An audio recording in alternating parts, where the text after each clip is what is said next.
Hello दोस्तों, कैसे हैं आप लोग? कैसे चल रही है आपकी preparation? I hope everything is going very well. तो दोस्तों, आज की इस छोटी सी क्लास के अंदर हम 12th साइंस का सबसे आखिरी चैप्टर सेमीकंडक्टर इलेक्ट्रॉनिक्स के कुछ इंपॉर्टेंट एमसीक्यू देखेंगे। दोस्तों, ये सारे एमसीक्यूज आप अपने दोस्तों के साथ भी शेयर कर सकते हैं और बिल्कुल इसको भूलना नहीं है। आपको इस वीडियो को लाइक करना है, शेयर करना है अपने दोस्तों के साथ और इसे सब्सक्राइब कर लीजिएगा। Thank you. The density of electron and hole in an intrinsic semiconductor is Ne and Nh respectively. Which of the following options are true? अब यहाँ पर हमें इंट्रिंसिक सेमीकंडक्टर बोला गया है। इंट्रिंसिक का मतलब होता है प्योर सेमीकंडक्टर, और प्योर सेमीकंडक्टर में नंबर ऑफ इलेक्ट्रॉन्स और नंबर ऑफ होल्स की डेंसिटी एक जैसी ही होती है। तो C is a correct answer here. The energy band diagram of a silicon semiconductor crystal at absolute zero temperature. So at absolute zero temperature अगर हम बैंड डायग्राम की बात करें सिलिकॉन की, तो इसमें दो ही तरह के बैंड होते हैं। एक होता है कंडक्शन बैंड और दूसरा होता है वैलेंस बैंड।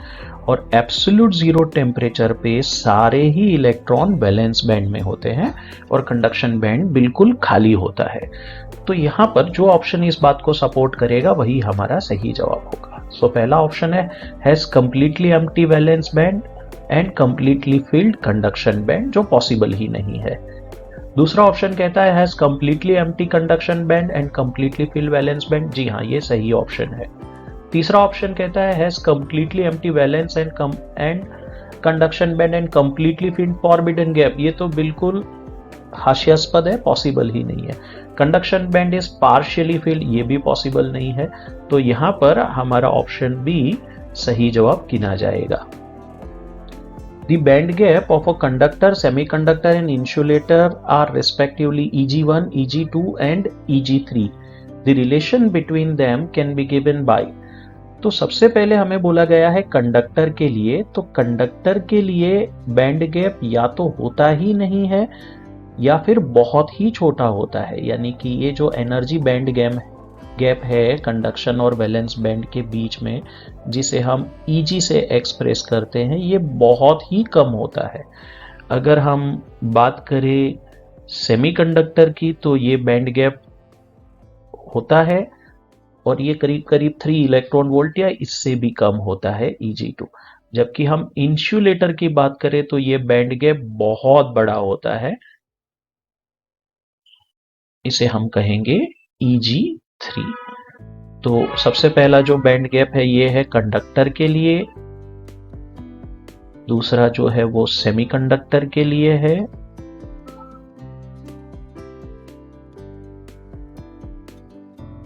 और तीसरा जो है वो है इंसुलेटर के लिए। तो देखते ही पता चल रहा है कि Eg3 is greater in magnitude than Eg2, which is greater in magnitude than Eg1, or in other word we can write it as Eg1 is less than Eg2 is less than Eg3। सो इसमें से जो option available है वो सही गिना जाएगा। तो ये ऑप्शन ए नहीं हो सकता है। अगर हम ऑप्शन बी को देखें तो वो भी नहीं हो सकता है। अगर हम ऑप्शन सी को देखें तो हाँ, ये बिल्कुल हमारे ऑब्जर्वेशन से मैच करता है। तो ऑप्शन डी भी नहीं हो सकता है। तो यहाँ ऑप्शन सी सही जवाब गिना जाएगा। When will the conductivity of a germanium semiconductor decreases?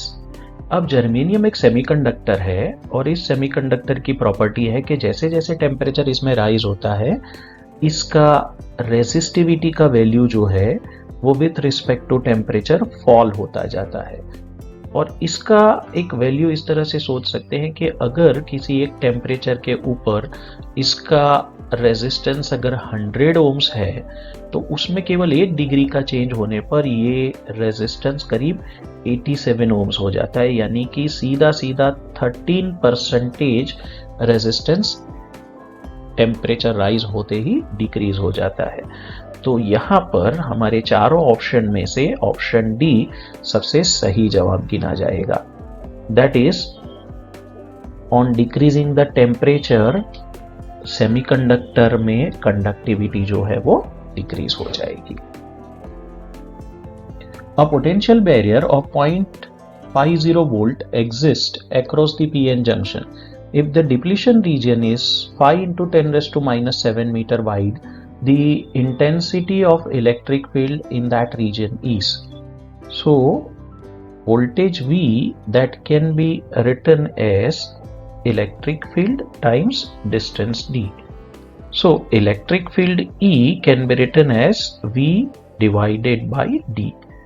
Now V is given which is 0.5 and D is also given which is 5 into 10 to the power minus 7.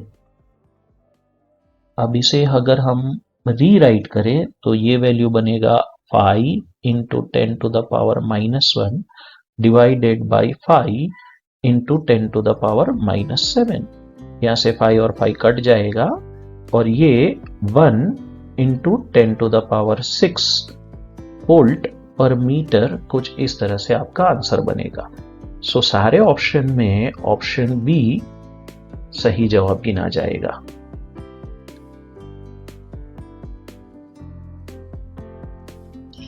Which of the following PN junction diode is reverse bias? अब diode में forward और reverse bias कैसे decide होगा? तो diode का forward और reverse bias उसको किस तरह से कनेक्ट किया गया है उससे डिसाइड होगा। अगर डायोड का पॉजिटिव टर्मिनल हाई पोटेंशियल से कनेक्टेड है और डायोड का नेगेटिव टर्मिनल लो पोटेंशियल से कनेक्टेड है तो इसे हम फॉरवर्ड बायस कंडीशन कहेंगे, और एग्जैक्ट उल्टा कनेक्शन होगा तो हम इसे रिवर्स बायस कंडीशन कहेंगे। जैसे केस 1 में अगर हम देखते हैं तो डायोड का पॉजिटिव टर्मिनल +5 के साथ और नेगेटिव टर्मिनल ग्राउंड यानी कि 0 वोल्ट के साथ कनेक्टेड है, तो ये केस ऑफ फॉरवर्ड बायस है, तो ये आपका ऑप्शन नहीं हो सकता। सो D1 can not be your option. Okay, now let's think of D2। अब देखिए कि D2 जो है इस केस में इसका जो पॉजिटिव टर्मिनल है वो ग्राउंड के साथ यानी कि 0 पोटेंशियल के साथ कनेक्टेड है, जबकि नेगेटिव -10 के साथ है यानी लो वोल्टेज से कनेक्टेड है। आप देखेंगे तो ये भी एक तरह से फॉरवर्ड बायस कनेक्शन ही है। तो अगर ये फॉरवर्ड बायस कनेक्शन है तो डेफिनेटली ये भी हमारा केस हो नहीं सकता। सो D2 can not be even answer. Now let's think of the third one. अब देखिए जरा कि यहाँ पे पॉजिटिव टर्मिनल 5 वोल्ट से कनेक्टेड है जबकि नेगेटिव टर्मिनल 10 वोल्ट से कनेक्टेड है। इसका मतलब ये रिवर्स बायस कंडीशन में है, तो ये RB का कंडीशन है। This is what your correct answer. Now let's think of the fourth option. यहाँ पर आप देखिए कि पॉजिटिव टर्मिनल -5 वोल्ट से कनेक्टेड है और नेगेटिव टर्मिनल -10 वोल्ट से कनेक्टेड है, तो ये भी एक तरह से फॉरवर्ड बायस कंडीशन ही बन के आता है। तो एक तरह से डी भी पॉसिबल आंसर नहीं है। सो हमारे सारे ऑप्शन में सी आंसर सबसे सही आंसर गिना जाएगा। Two identical PN junction diodes are connected with the battery in 3 different ways referred to the figure. For which circuit will the potential difference between the diode be identical? अब दो diode के बीच का potential difference identical कौन से condition में होगा? चलिए पहले फिगर को देखते हैं। इसमें पहला डायोड फॉरवर्ड बायस कंडीशन में है और दूसरा डायोड भी फॉरवर्ड बायस कंडीशन में है। यानी यहाँ पर अगर हम 2 पॉइंट बना ले, स्टार्टिंग पॉइंट को ए और एंड पॉइंट को बी कहें, तो इन दोनों के बीच में ऑलमोस्ट कोई पोटेंशियल डिफरेंस होगा ही नहीं। अगर हम दूसरे सर्किट को देखें और पहले पॉइंट को ए बोलते हैं और आखिरी पॉइंट को बी बोलते हैं, तो पहला ही डायोड रिवर्स बायस सिचुएशन में है और यहाँ से करंट पास होगा ही नहीं, तो दूसरे डायोड का फॉरवर्ड या रिवर्स में होने का कोई सवाल ही नहीं उठता। अब इसी तरह से अगर हम तीसरे सर्किट को देखें, इसमें भी अगर आप देखेंगे तो पहला वाला डायोड जो है वो रिवर्स बायस सिचुएशन में है और दूसरा वाला फॉरवर्ड बायस में है। लेकिन पहला ही डायोड अगर रिवर्स बायस सिचुएशन में है तो आगे किसी भी तरह का करंट नहीं जाएगा, तो इसका मतलब ए और बी के बीच का पोटेंशियल उतना का उतना ही बरकरार रहेगा जितना फिगर बी में है। तो फिगर बी में जैसे पहला वाला रिवर्स बायस और दूसरा वाला भी रिवर्स बायस में है, तभी जो पोटेंशियल डिफरेंस होगा, और तीसरे फिगर में पहला रिवर्स बायस और दूसरा फॉरवर्ड बायस है, तभी जो पोटेंशियल डिफरेंस होगा वो सेम ही होगा। तो एक तरह से कह सकते हैं कि for circuit 2 and 3 potential difference will remain same. So B is a correct answer here. Vm is the maximum voltage between the end of secondary terminal of transformer used in a half wave rectifier. When the PN junction diode is reverse biased, what will be the potential difference the end of the diode? तो दोस्तों, जब हमारे पास half wave rectifier है और उसमें remaining half cycle के बारे में बात हो रही है, तो potential difference across the diode जो है वो 0 कंसीडर किया जाएगा, क्योंकि वो हमारा एनर्जी में आउटपुट नहीं देता है। In LC oscillator the frequency of oscillations of current is, तो एलसी ऑसिलेशन कब बनता है? जब XL is equal to XC बनता है, that is omega L is equal to 1/ωc, या फिर हम कह सकते हैं omega square is equal to 1/LC। तो ऑप्शन बी सही जवाब गिना जाएगा। The frequency of the output signal becomes blank times by doubling the value of the capacitance in the LC oscillator circuit. So frequency of LC oscillator circuit follows formula F is equal to 1/2 pi under root of 1 by LC। अगर इसमें अगर हम capacitance को change करें तो नया formula बनेगा F dash is equal to 1/2 pi 1 upon under root of 1 upon L, and capacitance अगर दुगना किया गया है तो ये बनेगा 2C।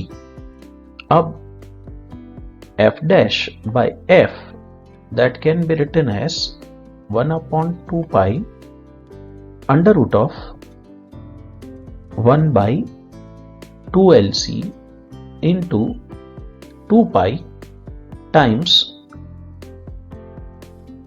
under root of LC by 1। अगर हम यहां से ये सारे वैल्यूज को हटा दें तो हमें वैल्यू मिलता है F dash is equal to 1 by √2 times F। A is a correct answer here. In periodic table, blank elements are semiconductor। तो इसका बहुत ही सीधा सा जवाब है 4th group element। In intrinsic semiconductor, the drift velocity of hole and electron are respectively Vh and Ve। Then, semiconductor में अगर हम कंडक्शन की बात करें तो इलेक्ट्रॉन और होल से मिलने वाला कंडक्शन ऑलमोस्ट सेम होता है, लेकिन फिर भी जब वेलोसिटी की बात हो रही है तो होल की वेलोसिटी इलेक्ट्रॉन की वेलोसिटी से थोड़ी सी ज्यादा होती है। अब इसका रीजन कुछ इस तरह से सोच सकते हैं कि होल्स जो है वो इलेक्ट्रॉन की वैकेंट स्पेस है और ये बनी बनाई स्पेस है जिसमें बिना रेजिस्टेंस के इलेक्ट्रॉन आसानी से मूव कर सकता है, जबकि फ्रीली मूविंग इलेक्ट्रॉन के साथ और इलेक्ट्रॉन्स का कोलिजन भी पॉसिबल है और लेटाइस का कोलिजन भी होता रहता है। इस वजह से वो अपनी वेलोसिटी अपनी एनर्जी आसानी से लूज कर लेता है। तो इसीलिए हम कह सकते हैं कि velocity of hole is comparatively greater than the velocity of electron in intrinsic semiconductor. So A is a correct answer. On increasing the temperature the width of the forbidden gap will, temperature बढ़ने से forbidden gap जो है वो decrease होता है। Give electronic configuration of silicon, तो electronic configuration of silicon होता है 1s² 2s² 2p6 3s2 3p2। B is a correct answer here. Which type of bond are present in conductor, तो किस तरह का बॉन्ड कंडक्टर में होता है? कंडक्टर में होता है मेटालिक बॉन्ड। अगर सेमीकंडक्टर में पूछा गया है तो ये होगा covalent bond. At which temperature all the valence electrons are bounded in a covalent bond in a silicon? So at 0 Kelvin temperature, all the electrons are bounded to the valence bond. The piece of copper and piece of germanium are cooled up to 80 Kelvin temperature. So जब किसी semiconductor को ठंडा किया जाता है तो इसका जो रेजिस्टेंस है वो बढ़ जाता है, और इसी तरह से जब किसी मेटल को ठंडा किया जाता है तो इसका रेजिस्टेंस घट जाता है। तो क्या होगा? पहला ऑप्शन देखिए, रेजिस्टेंस ऑफ बोथ इंक्रीज, नहीं, ऐसा नहीं होगा। Resistance of both will decrease, नहीं, ऐसा भी नहीं होगा। Resistance of copper piece is increase and germanium piece will decrease, नहीं, ये भी नहीं हो सकता। Resistance of copper piece will decrease and piece of germanium will increase. So definitely D is a correct answer.